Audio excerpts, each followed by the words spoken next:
Voici un exercice de vie pratique. La vie pratique regroupe l'ensemble des tout premiers exercices que l'on présente à l'enfant. Il s'agit des gestes de la vie courante qui développent l'autonomie. Vous pouvez présenter ce type d'exercice dès l'âge de 2 ans et demi environ. Tout d'abord, vous effectuez une présentation de l'activité.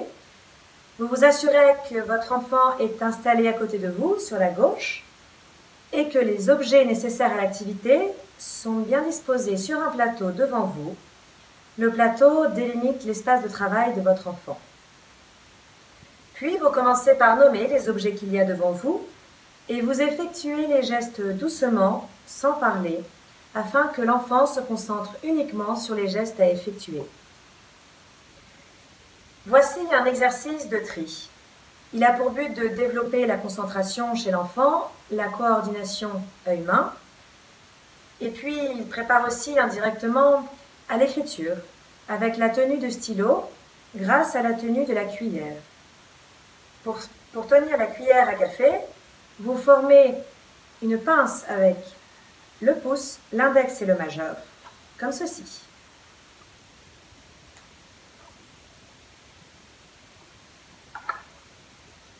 Cet exercice prépare aussi aux mathématiques, puisqu'avant de résoudre un problème, il faut savoir trier les données et procéder par ordre logique. Pour cette activité, vous avez besoin de 3 récipients et d'une catégorie d'objets à trier. Vous remplissez l'un des 3 récipients avec les objets à trier et vous avez besoin d'une cuillère à café. Assurez-vous que votre enfant est installé bien correctement à côté de vous, puis vous l'invitez à regarder ce que vous faites. Es-tu prêt? Regarde ce que font mes mains.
C'est à toi.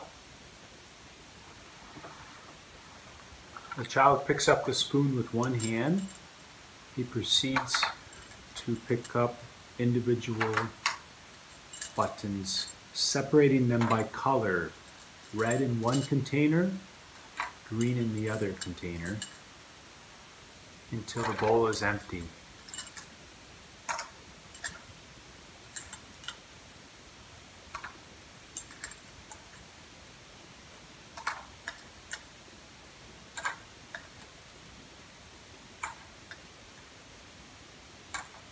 The child then puts the spoon back on the table. Ici, il s'agit d'un exercice de tri de couleurs, mais vous pouvez aussi effectuer un exercice de forme, par exemple. Chaque exercice de la pédagogie Montessori dispose d'un contrôle de l'erreur afin de permettre à l'enfant de vérifier lui-même s'il a correctement réalisé l'exercice. Ici, l'enfant s'assure qu'il n'y a aucun bouton sur le plateau et que le récipient est vide. Cela permet à l'enfant de devenir autonome. The child checks to see if there are any buttons on the table, and he ensures that the bowl of buttons is empty and all the buttons remain in each container. This completes the exercises of self-control. À bientôt dans une prochaine vidéo.